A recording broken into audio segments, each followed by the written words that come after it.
Now we're up to the passive hip flexion test. Again, you'd only perform this test if someone gets a 1 or a 0 on the active straight leg raise.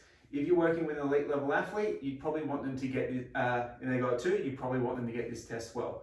This test also has carryover to the squat screen that we do in month 4. So the squat screen, we need to have an adequate amount of flexion at the hip. So this test can help us identify if someone is lacking in that.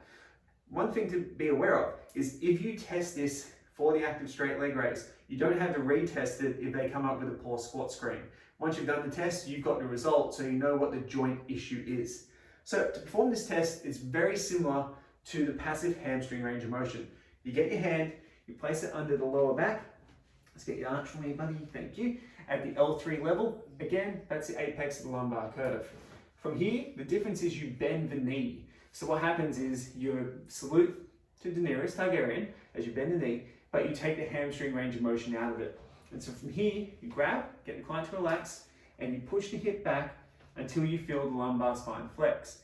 Now the range of motion that you want to get is quite indicative of how deep someone can squat. So with Mark, we're seeing him get here. So he's getting pretty good. That's about 90. So he's getting around 110 degrees range of motion.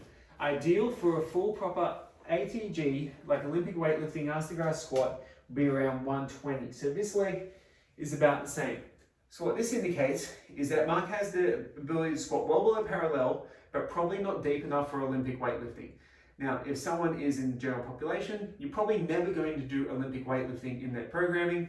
If you do, you need to evaluate if it fits their goals. For most people, it won't. But for Mark, we know that he can get below 90 degrees, so he can still get a pretty good squat. We probably want to stop him at about the same depth here so he doesn't get any lumbar flexion in the movement pattern.